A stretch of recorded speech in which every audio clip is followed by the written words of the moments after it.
All right, more on rational equations. So you guys write this down. We've got t minus 2 over t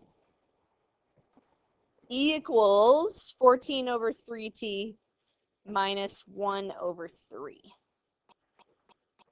Okay, step 1, list all unacceptable values. Okay, there are certain things that even if you get them as an answer, cannot be an answer, which is kind of weird, all right?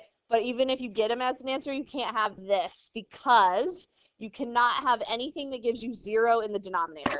So what value of t would give you 0 in the denominator? Yep, 0. So t cannot equal 0 no matter what happens in this problem. All right, this is an excluded answer. You cannot have 0.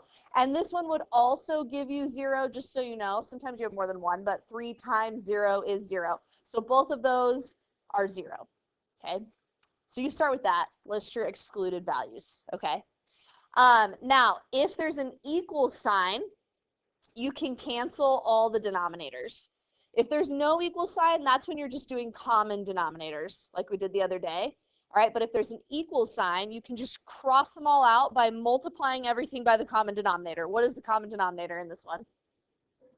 3t. So you do like a big set of parentheses, and you're going to multiply everything by 3t. So when you multiply it to the first thing right here, your t's will cancel. So the only thing you're going to be multiplying by is 3. And it sometimes helps. I might go ahead and write this next to every single term so you guys can see what I'm canceling. All right, so I'm going to put a 3t next to like each fraction. All right, so the t cancels in this one, and then I have to distribute the 3 right there. So I get 3t minus 6. All right, and what cancels in this next fraction here? The whole thing, okay? 3t over 3t, so I just get a 14 minus what cancels in this last one? The 3's, and then I multiply 1 times t, which is just t. Then we solve it. So I'm going to add my t so that all my t's are together on the left. And I'm going to also add this 6. So all my numbers are together on the right. So this is 3t plus 1t right here is 4t. And on this side, I have 14 plus 6 is 20. And then I'm going to divide both sides by 4 and reduce that fraction to 10. Oh, I don't know why I was doing that, to 5. Okay, there you go. So your solution is t equals 5, and also you want to state that t cannot be 0. Okay, there are 2 excluded values in this one. T cannot be what 2 things in this problem? 0 and 3. Okay, this one, t cannot be 0, and you can put a comma. So for this one, if you plugged in positive 3, that would give you 0. So that would be a problemo. Okay. All right, then we multiply everything by the common denominator. This counts as like an entire separate term. So every single term is going to be multiplied by what? Yeah, we actually need the whole thing there. T minus 3 is going to get multiplied here. T minus 3 here. And T minus 3 on the right-hand side too. Okay, every single term. So what cancels in the first term? The t's, and then the 5 is going to distribute. What's that going to give me, you guys? Yep, 5t minus 15. What's going to cancel here? The t minus 3. Now, don't lose your negative sign. So I have a negative 2t right here.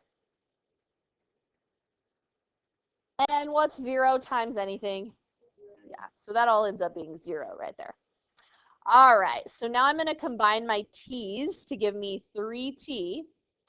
And I'm going to move the 15 to the other side so I can isolate the t. So I'm going to add 15, and I'm going to add 15. And then we're going to divide both sides by 3. So t is equal to 5. Make sure it's not one of your excluded solutions. If it was, there would be no solution. Okay. But we got one that works. T is 5. All right.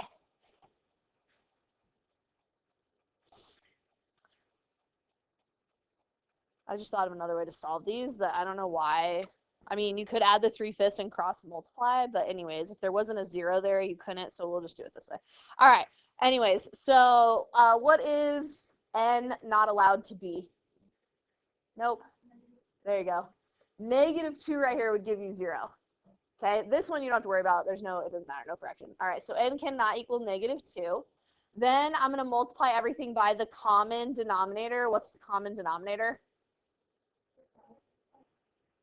Yep, 5, n plus 2, 5 times n plus 2, and 5 times n plus 2. All right, what cancels in this first fraction?